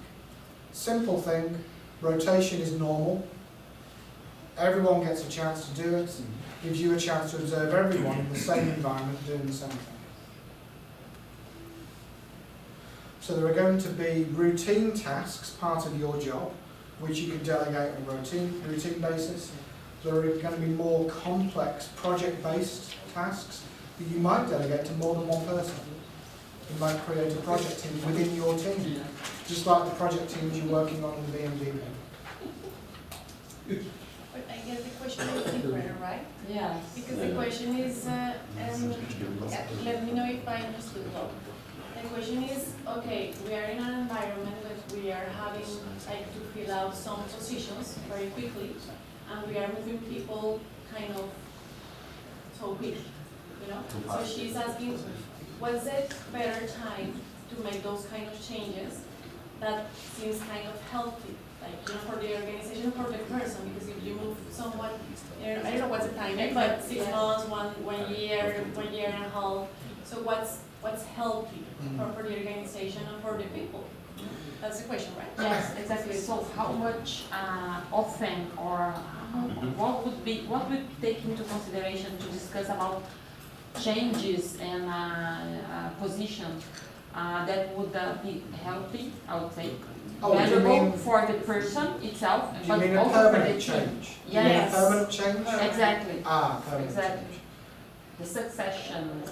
It's going to be based on how Changing confident you roles. feel in your career Changing roles, progression, exactly. and also the From culture. the team level, Yeah. the team leader level to management. Because just to share an example, I have one person, one team leader in my team that he's doing a good job. He's being recognized, and somebody called me and say, like, you know, I think I'd like to offer this guy a certain position, but he's working like 6 months. And like, that's okay, he's doing well, but I think changing now is not good for him, it's not good for the team. So how to what is the best in this case? This is the kind of discussion I'd like to hear from the different perspectives. I don't think there is a right or wrong exactly answer, right? But sometimes it's difficult to, do I being too much conservative, or do I being too much like pushing hard for? I think whatever you plan, the people in your team will move jobs at exactly the rate they want to. Whether you think it's time for them or not, they'll be looking for another job. Or if you think it's time for them and they're not ready, they won't be looking and they won't engage in the conversation. And I think it depends on the pace of change in the business, on the culture, on the age of the people in the team as well. Younger people tend to move job more often than older generations. So all of these factors, but I think if you're having a regular career conversation with the people in your team, they will be telling you. And if you use the career cycle to map where they are, nobody says that this has to take a year to go around, or 2 years, or 6 months. But it tells you logically, if they're thinking about their next position, there are certain things they have to be doing first. Peter, I dealt with people that wanted to grow or to get another role, but it's absolutely obvious that they were not prepared. Okay, so I would not assume that people know or understand the challenge that they could face in a future role. Definitely. However, what I would say I learned from experience that it's not a matter of time in the position, but a matter of experience and exposure. So that's usually what I look for. I mean, like, how many experiences, if I can count them, I mean, what were you exposed to? What did you acquire in the time you were in this role that would make you have more chances of being successful in the new role?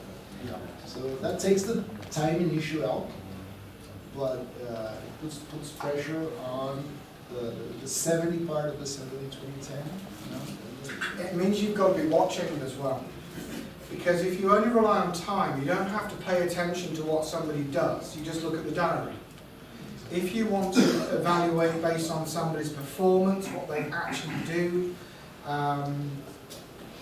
their experience and exposure, as you say, you've actually got to be paying attention, you've got to be engaged, talking to them to find that out.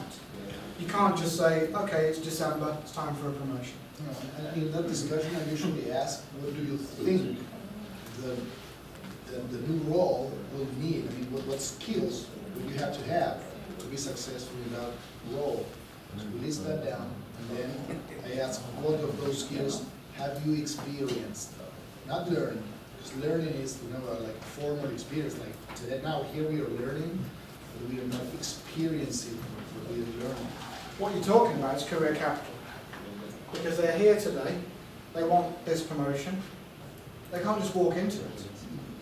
If they could walk into it, they already have the skills and the experience. They're already overqualified. So then the question is, then why aren't they in this job? That creates doubt. That breaks trust. If you're that good, why aren't you already at this level? So we always have this gap to get over. And the gap is always what you're talking about, looking at the experience, your investment in them, you're investing in the conversation with them, is your career stakeholder investor, because you are investing in their career. So it's exactly the same situation again. And I agree, it's about experience, which builds confidence and capability, exposure. If somebody has a lot of opportunities to develop that experience and develop that exposure, they will typically move or be ready earlier, sooner, than if they have very few opportunities. That's why networking is so important here. I mean, all of you are potentially ready for your next position. But if you don't have that exposure through networking, nobody knows that. But something that you mentioned, that I think as leaders, right? Because my question was around the team leaders and the managers, right? But something that you mentioned, I think it's very important, that it doesn't matter how long to take for moving positions, but it's a matter of being prepared for taking the new position, but prepare somebody else for taking your position. This is the responsibility, right? Well, what happens when you go on vacation? What happens when you come here? Does somebody else stand in for you, or do you spend 2 to 3 hours in the hotel room? We don't take vacation. If you're out of office, or we are taking everything. Preparing to come here for a week, preparing to go on vacation for 2 weeks, having time off ill, these are all problems that are solved by succession planning. Your team are ready to take over your job anytime, whether on for a week or permanently. If you're looking at somebody's career plans or dreams, and you're thinking that's not realistic, they're not ready, they shouldn't apply for this position yet, and you're trying to save them the disappointment of failing at the interview, you're preventing them from getting that feedback. Far more valuable feedback for them will be to go for the interview and be told you're not ready and this is why. It's much more valuable information coming from a hiring manager than from you trying to protect them and keep them safe. And if you've got kids, you know that, for example, if you want your kids to do really well at school, it doesn't help if you do their homework for them. So it's the same principle. You've got to create a safe environment where they can learn and make mistakes, but make small mistakes, because you're always keeping one eye on what's going on. You haven't just taken your hands off completely. And fail fast. Fail fast and learn fast. Because, to come back to the point we were just talking about, you do a great job. But the problem, as I said earlier, is everyone's doing a great job. You're surrounded by noise. The noise means that looking from a decision maker, a hiring manager's position, you all look great. If I read your resumes or your applications or your personal statements or whatever you write, they all look good. If I look at your sales results, they all look good. If I look at your KPIs and your 70-20-10s, it all looks good. I can't choose. You can't cut through the noise by shouting louder. But that's what most people try to do. What do you mean by this? So we can't cut through the noise by shouting louder. It's like going to a market and everyone's shouting, and you can't pick anything out. So what do we? So what's the advice we give people about marketing? What do marketing experts say? Do marketing experts say that we should just shout louder? Marketing experts. Differentiate. Stand out. Don't just. If you're shouting louder in a noisy environment is like trying to prove that you're the best candidate by overachieving on your sales target. So some of you have said to me in the coaching sessions that you're a great salesperson, or great producer, or you're great at delivering, and you always overachieve. That's really bad. Overachieving is really, really not a good idea, because it creates a new benchmark, a new baseline. So that's the level you're going to have to continue to deliver at. Most of what you delivered was by luck anyway. It wasn't through your great leadership. And if you're over-delivering because the market's growing or because of some competitive positioning or something, that's affecting everybody. Everybody's in the same position. So overachieving on your basic KPIs like sales target or shipments, orders, that's just shouting louder, but saying the same thing as everybody else. So if you only rely on your role targets, you're being measured in the same way that everybody else is. And if you're being measured in the same way as everybody else, it means everybody has equal value. And it means there's no difference between you and your competitors. So it'd be like going and see a customer, then looking at Rockwell and Siemens, seeing identical specification, identical features, identical price. How will they make a decision? Emotions. Emotions, who said price? Prices. Identical price. Identical price. Identical price, identical features, identical specifications. Experience. Emotions. Trust, emotion, relationship. Relationship. In other words, not the things that you think you're selling. You think you're selling technology and price, but the customer doesn't care about those things because they can't tell the difference between those things. You can't tell the difference between a BMW and a Mercedes and an Audi and a Toyota and whatever else. There's no difference between them. And so you have to differentiate and stand out, not just keep on doing more of the same things. So, has anybody heard of an idea called a glass ceiling in organisations? So it's an idea that you can see there are senior positions, but you can't get there. And it seems that the company never seems to promote women or people from outside North America or anything like that. So it seems like only middle-aged white American males get to a certain position in the company. Anybody can apply for the job, but you just don't seem to get it. So that's the first glass ceiling. So the first glass ceiling is about cultural norms, goals, KPIs, about building visibility. The second glass ceiling is much more of a problem. The second glass ceiling means that you are held back by your own behaviours and habits, the things that you've been rewarded for. Do you remember I said that people will do more of what you give them recognition for? The same applies to you. Throughout your career, you have done more of the things that you've been recognised for. So when you overachieved the sales target and somebody said, good job, you tried to do it again, and again, and again. And when you were the one who promised to work over the weekend to get a presentation ready and you were told, great job, you did it again and again and again. So your behaviours and habits, the things you've been rewarded for, how you define yourself, the things you think you're good at, the things you value yourself for, these are the glass ceiling now in your career. These are the things that got you here, but are now stopping you from getting any further. So, do you remember earlier I asked you to, so if you get past the second glass ceiling, you've got to leave behind the things that you were rewarded for in the past. So do you remember earlier I asked you to write down your most valuable career skill? Yes. Can you all get that piece of paper in your hands right now? Pick it up. Pick that piece of card up. Pick it up.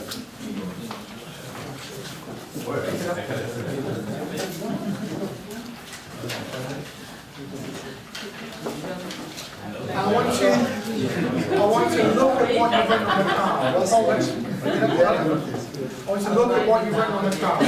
I did. I want you to read those words and think about what those words mean for you in your career, how you see yourself. Do that. Read what you've written. Do that now. Think about what that means for you. And take that piece of paper, tear it in half, screw it in a ball.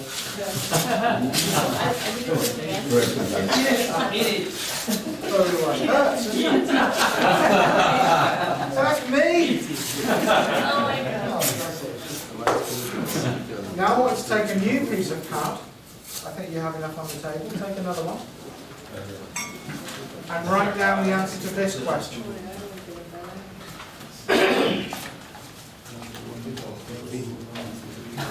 Everybody written something?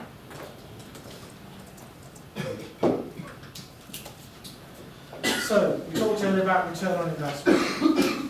Rockwell has many, many wonderful salespeople, engineers, project managers, problem solvers, lots and lots.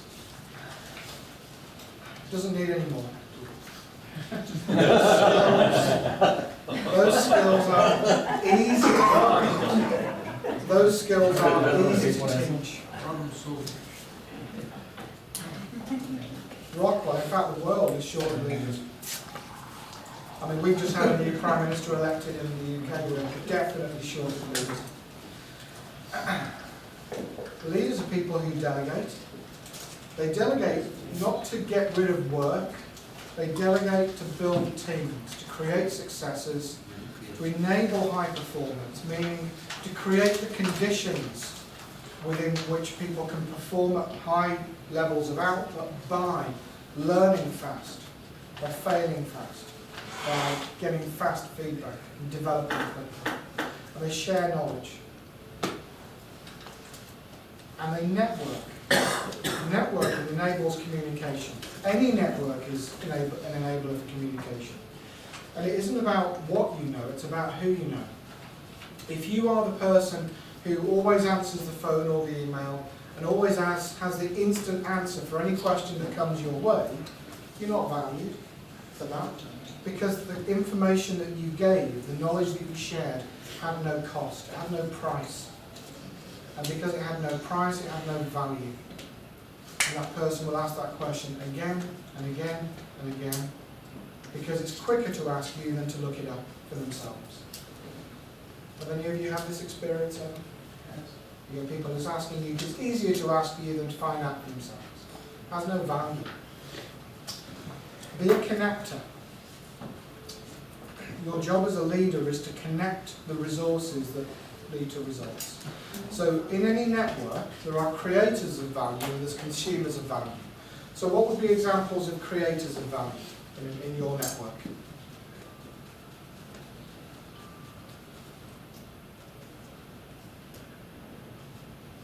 So this might be people with technical knowledge, like the subject matter experts. It might be Some other leaders. could be some other leaders who have access to resources or authority. It could be Pricing analysis. right people with technical skills and resources that can support you. People who create something that's of value to the network. Could be really good engineers, really competent engineers, or engineers that you can trust to have a good conversation with the customer. And there are consumers of value. So who are the people in the network who consume that knowledge and those resources? Customers, obviously, is one. Yeah. Distributors. Other people in the organisation who are trying to solve problems, and you know how they can get those problems solved. You know the people you can connect them to. So your job is to connect together the creators and the consumers of value as a leader.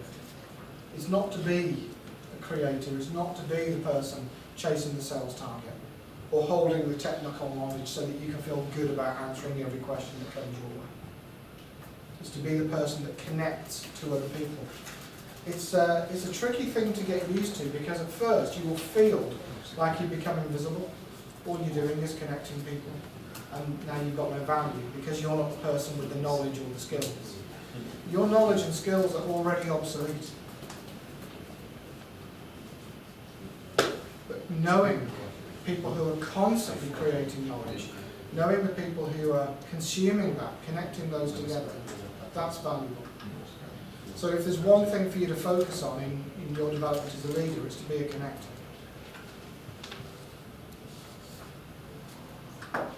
So, I'm going to give you 15 minutes on your table to talk about what support you need that's going to help you to build your career capital, how you're going to develop trust that drives that investment, how you act as a role model and a mentor, and how you're going to demonstrate value, return on investment from the BMDP. When we finish with the workshop, you have 1 more hour to spend on your projects. And what I'm going to ask you to work on in your project teams is your final presentations.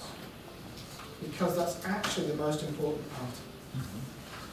Because you can deliver the most amazing project, and if nobody knows about it, then all that work's been for nothing.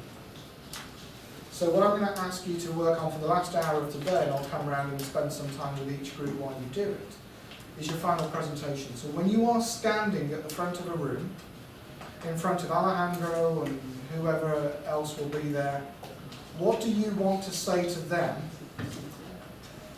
that's going to show return on the investment in you? What do you want to be able to say to them? First table, do you want to share your ideas with us? All the questions or just the first one? Share whatever you think is important to share. Okay, so the first one. Please. I just want to start with Guys, one meeting, please. because my voice is like very soft. So the first is, what support will help you build your career capital? We thought that networking internally and externally with an objective can support that part.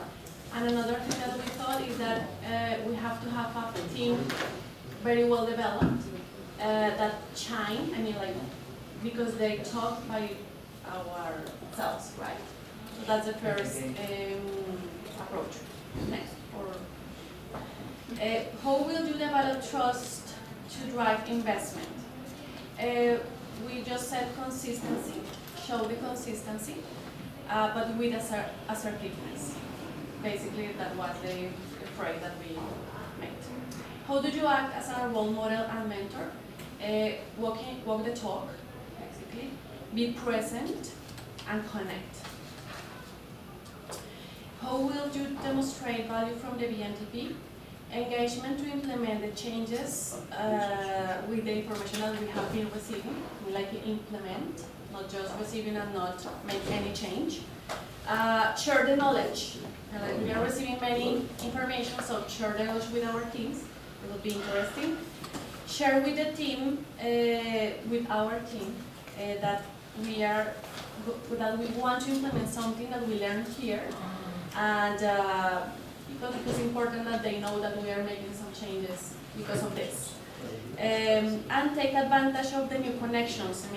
We have been here for the second time, and we have been developing some, relations. So take advantage of that, and don't lose the connections through the time. That's it.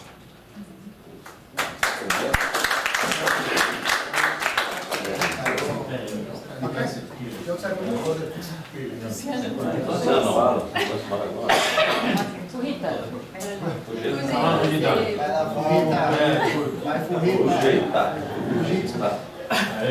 But you're expressive. First of all, We we need are. like 15 more minutes. Oh,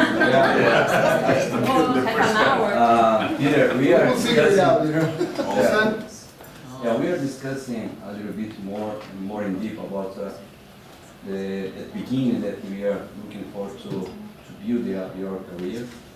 And we think that we understood that we need to first to understand the company and to make a very good reading for what their expectation for you. Because sometimes that you are saying that if you are not getting the feedback during your job, your activity, in the end of the day, you can to reach the result. Sometimes your leadership, they are not 100% satisfied that you make this, but the way that you make it is important as well. So it happens sometimes. And you can to have some trouble for your career to increase your capital, okay? Another thing that you think is important is credibility, because if you are not building credibility, you will not have a support and you start your network. Because the network, you will be happening very natural, because you need to be careful about the network. Because sometimes all the people observe you, that you are trying to try to make a network fast, but it's not natural.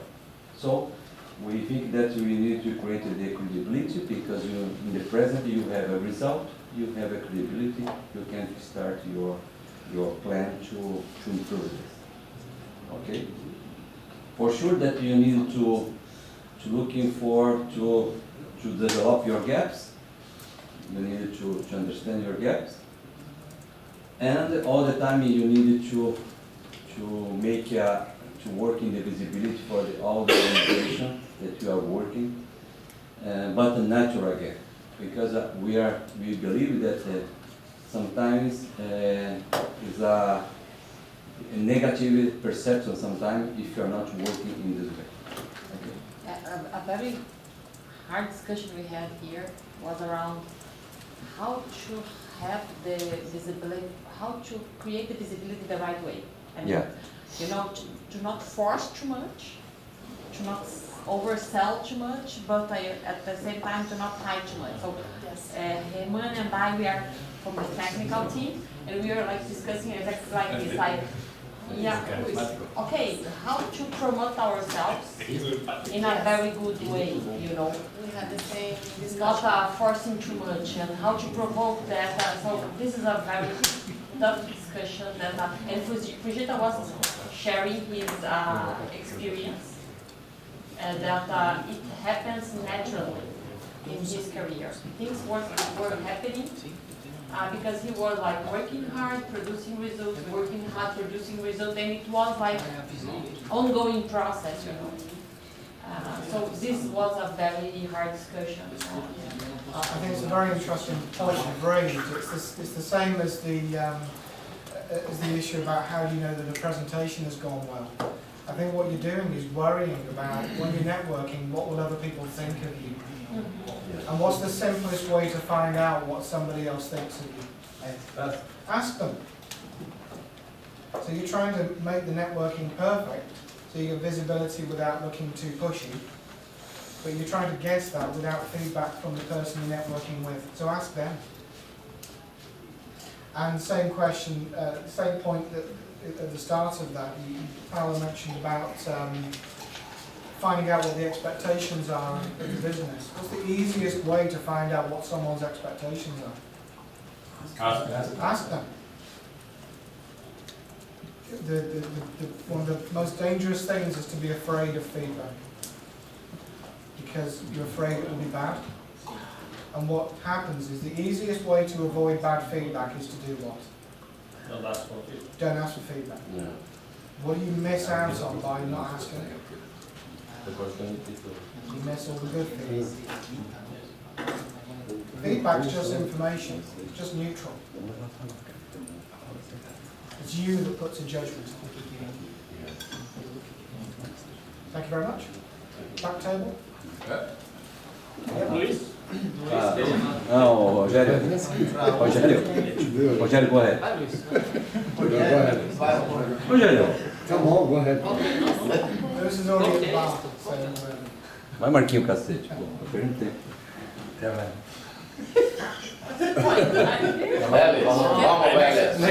manager. Plant manager. this is a big jam. Marquinho, cara. We didn't make consensus, but we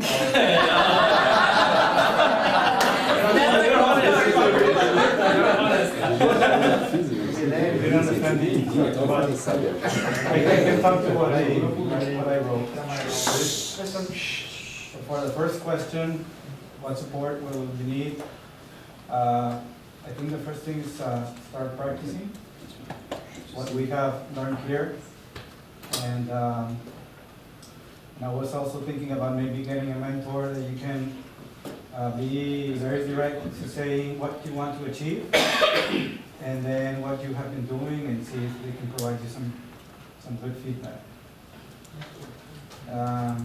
How will you develop trust to drive investment? I think the art team has said it, be very consistent with the things that you are proposing and make them happen. Also, maybe you need to communicate them so that people can know that you're achieving something that you're aiming at. How do you act as a role model?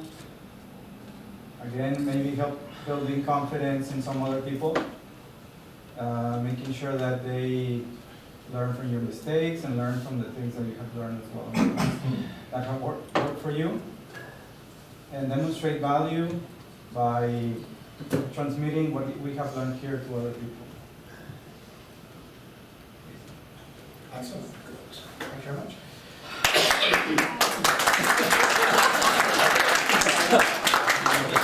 Pelo menos isso, hein, Marquinho? Nem o único que aconteceu, você Ese es el objetivo. Pero el próximo objetivo, supongo. So, well, first of all, with the first question, what support will help you build your career capital? We saw with good eyes, and when we make consensus, I don't know. Work on receiving and providing mentoring, okay? And leverage all of this with networking.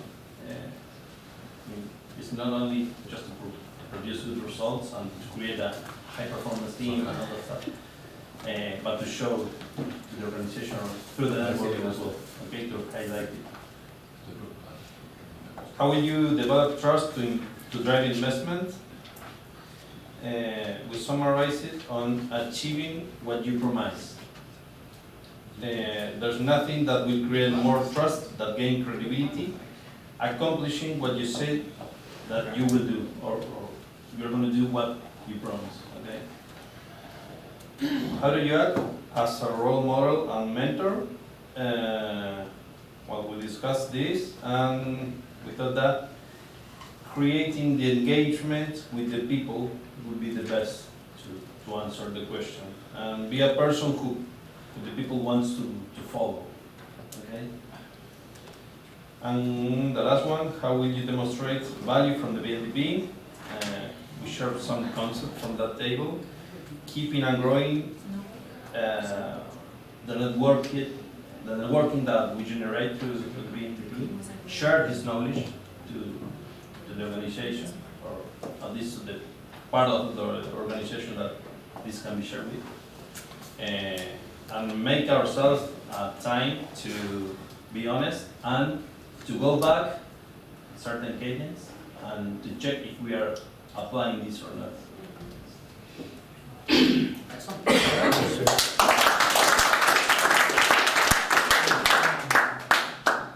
Yeah, definitely. If you don't have a mentor already, then get one. So, If you don't have mental that's time up for the workshop. health. So we're going to take a break now for about 15 minutes, and then two things to remember. First, I'd like you all to remind yourselves of the advice that you wrote for somebody on, if there was a BMDP next year. Remind yourself what you wrote and ask yourself honestly, am I doing that? And if not, that's the best advice that you can get from anybody. Second is when we come back from break, as I say, we'll be working in your project teams. I'll come around each project team and just get a quick update from you on what your project is and where you're up to with it. And what I'd like to spend the time this afternoon working on is your final presentation. Work back from the end, work back from the result. What do you want to feel good about, or what do you want to feel proud about presenting? And then how do you focus yourselves in the last few months to be able to deliver that presentation?